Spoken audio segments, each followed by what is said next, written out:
सही समय पर शादी का सपना पूरा हो जाना भी सौभाग्य माना जाता है। फिर चाहे वह आप देख रहे हो या फिर कोई माँ या पिता अपने बच्चों के लिए।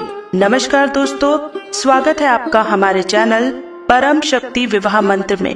प्रिय भक्तों, हर माँ बाप का सपना होता है कि उनकी संतान की शादी समय से हो जाए, लेकिन यह सौभाग्य सभी के साथ नहीं होता है। कुछ लोगों विवाह में चाहे अनचाहे अड़चने आती हैं या फिर शादी तय होकर भी टूट जाती है।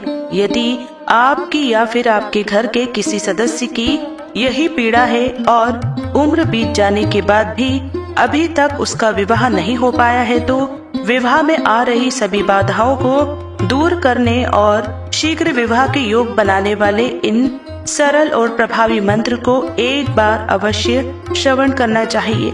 इन मंत्रों को श्रवण करने पर चमत्कारिक रूप से ही चट मंगनी और चट शादी होती है। यदि आपके बच्चों के विवाह में विलंब हो रहा है तो आप शक्ति की साधना करके इस समस्या से निजात पा सकते हैं। इसके अलावा शीघ्र विवाह के लिए माता पार्वती की पूजा उपासना भी अत्यंत फलदायी होती है।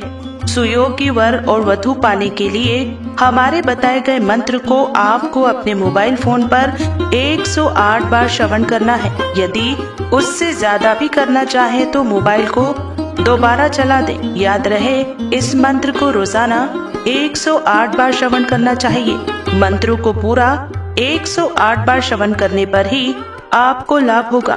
यदि वीडियो पसंद आए तो उसको लाइक करें, शेयर करें और हमारे चैनल परम शक्ति विवाह मंत्र को सब्सक्राइब जरूर करें। तो चलिए शुरू करते हैं।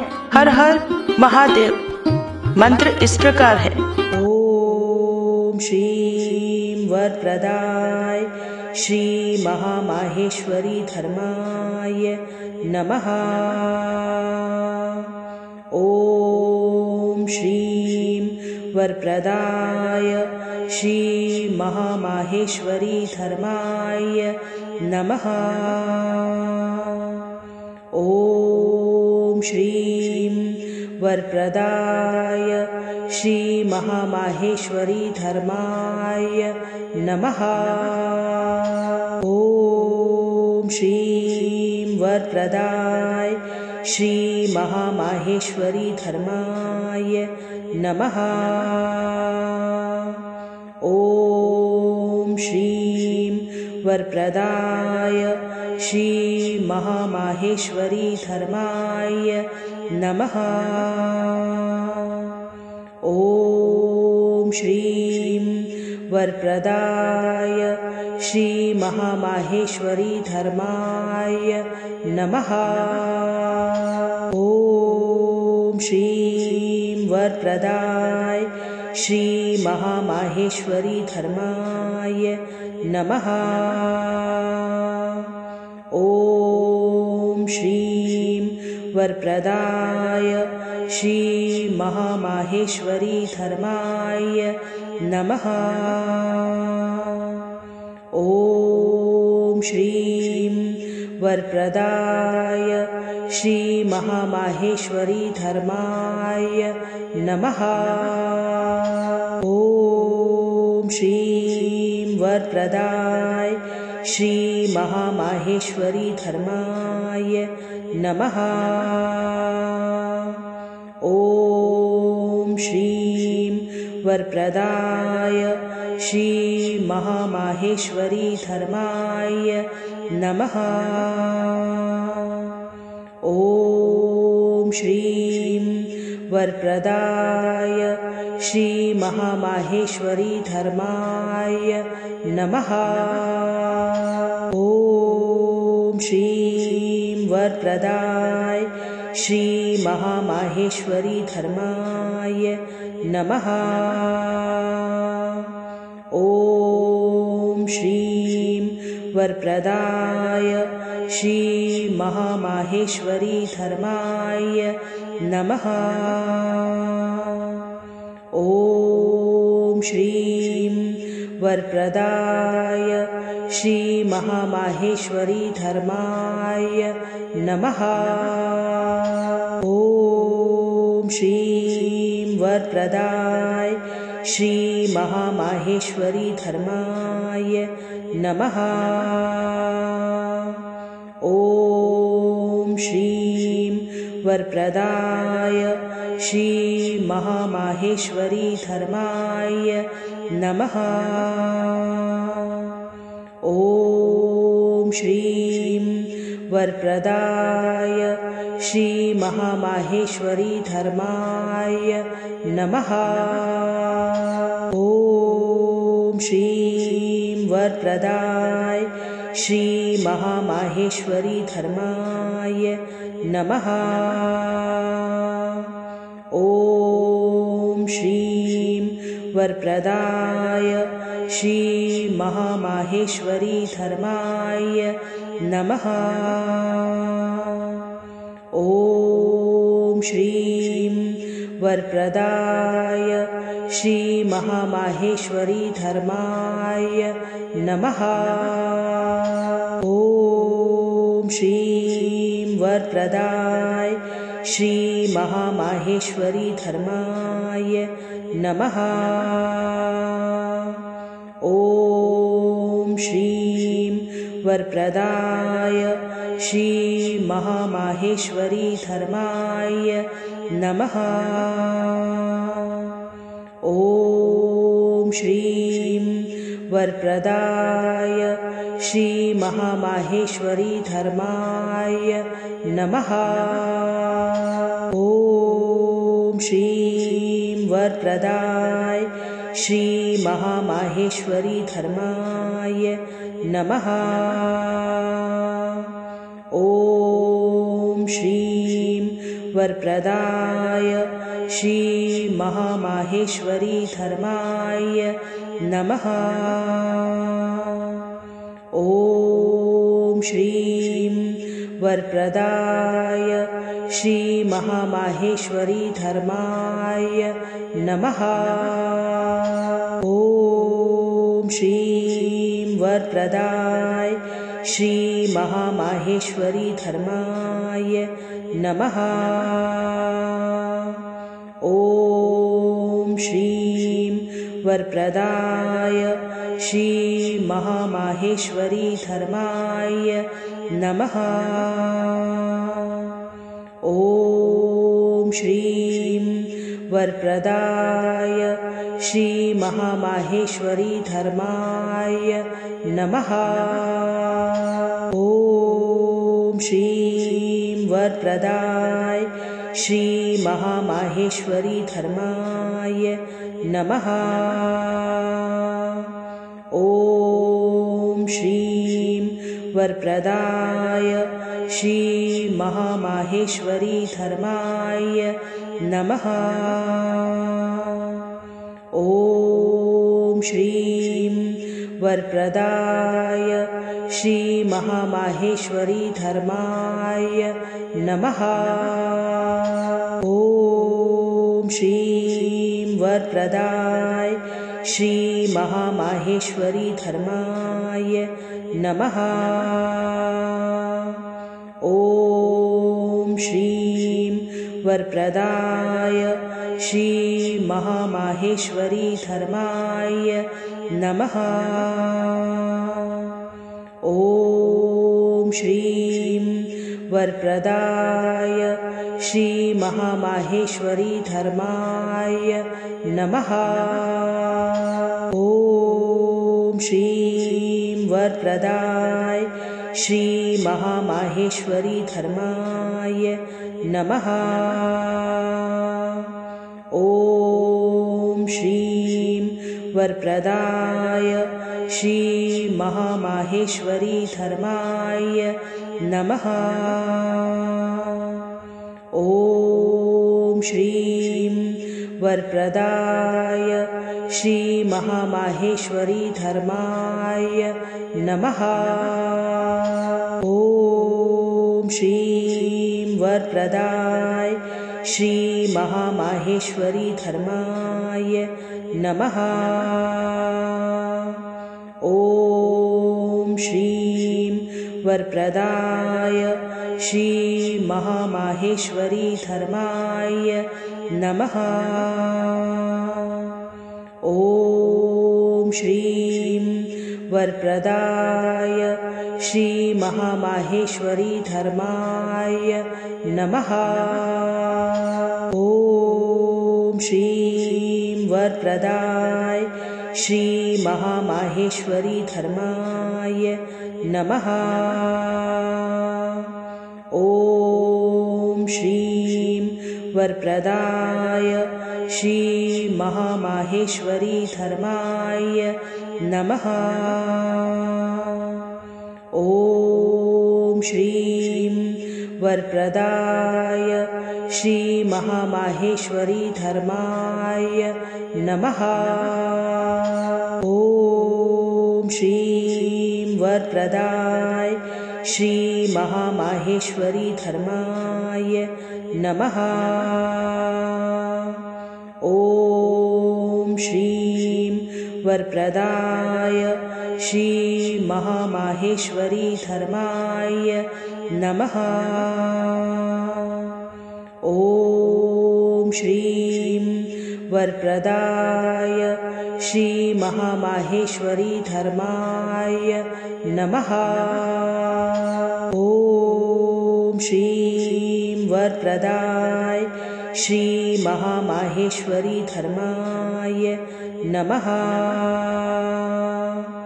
ॐ श्रीं वरप्रदाय श्रीमहामाहेश्वरी धर्माय नमः।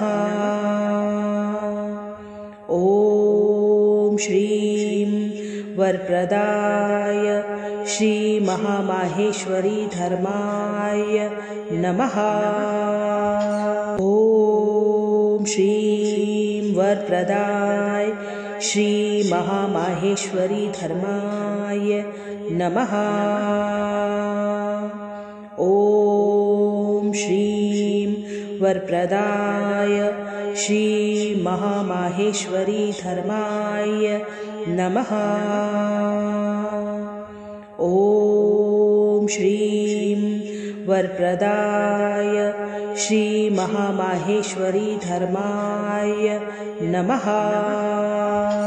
ॐ श्रीं वरप्रदाय श्रीमहामाहेश्वरी धर्माय नमः। ॐ श्रीं वरप्रदाय श्रीमहामाहेश्वरी धर्माय नमः।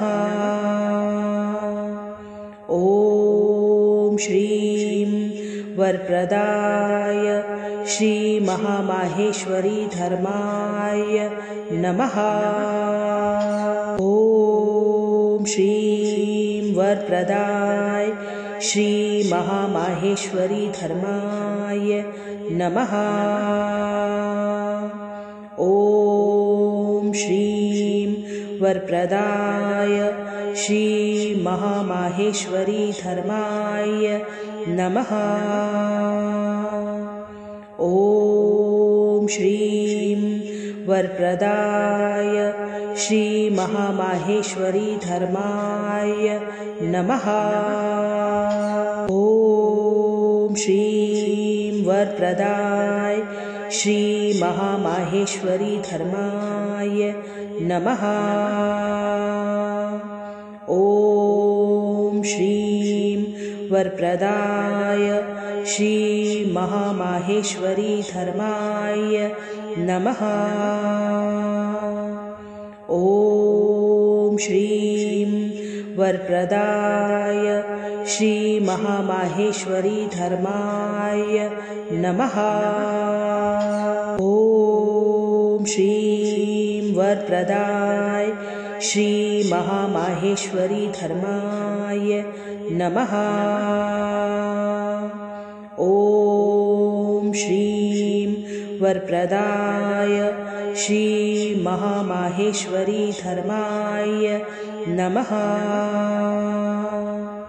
ॐ श्रीं वरप्रदाय श्रीमहामाहेश्वरी धर्माय नमः। ॐ श्रीं वरप्रदाय श्री महामाहेश्वरी धर्माय नमः। ॐ श्रीं वरप्रदाय श्री महामाहेश्वरी धर्माय नमः। ॐ श्रीं वरप्रदाय श्री महामाहेश्वरी धर्माय नमः। ॐ श्रीं वरप्रदाय श्री महामाहेश्वरी धर्माय नमः। ॐ श्रीं वरप्रदाय श्री महामाहेश्वरी धर्माय नमः। ॐ श्रीं वरप्रदाय श्री महामाहेश्वरी धर्माय नमः। ॐ श्रीं वरप्रदाय श्री महामाहेश्वरी धर्माय नमः। ॐ श्रीं वरप्रदाय श्री महामाहेश्वरी धर्माय नमः। ॐ श्रीं वरप्रदाय श्री महामाहेश्वरी धर्माय नमः। ॐ श्रीं वरप्रदाय श्री महामाहेश्वरी धर्माय नमः। ॐ श्रीं वरप्रदाय श्री महामाहेश्वरी धर्माय नमः। ॐ श्रीं वरप्रदाय श्री महामाहेश्वरी धर्माय नमः। ॐ श्रीं वरप्रदाय श्री महामाहेश्वरी धर्माय नमः। ॐ श्रीं वरप्रदाय श्री महामाहेश्वरी धर्माय नमः। ॐ श्रीं वरप्रदाय श्री महामाहेश्वरी धर्माय नमः। ॐ श्रीं वरप्रदाय श्री महामाहेश्वरी धर्माय नमः। ॐ श्रीं वरप्रदाय श्री महामाहेश्वरी धर्माय नमः। ॐ श्रीं वरप्रदाय श्री महामाहेश्वरी धर्माय नमः। ॐ श्रीं वरप्रदाय श्री महामाहेश्वरी धर्माय नमः। ॐ श्रीं वरप्रदाय श्री महामाहेश्वरी धर्माय नमः। ॐ श्रीं वरप्रदाय श्री महामाहेश्वरी धर्माय नमः। ॐ श्रीं वरप्रदाय श्री महामाहेश्वरी धर्माय नमः। ॐ श्रीं वरप्रदाय श्री महामाहेश्वरी धर्माय नमः। ॐ श्रीं वरप्रदाय श्री महामाहेश्वरी धर्माय नमः। ॐ श्रीं वरप्रदाय श्री महामाहेश्वरी धर्माय नमः। ॐ श्रीं वरप्रदाय श्रीमहामाहेश्वरी धर्माय नमः।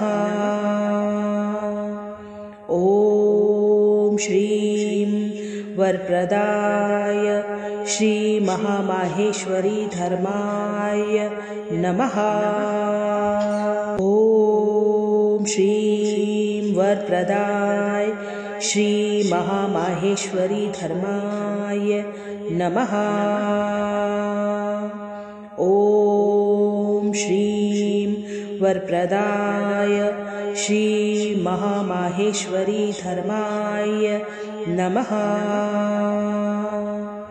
ॐ श्रीं वरप्रदाय श्रीमहामाहेश्वरी धर्माय नमः।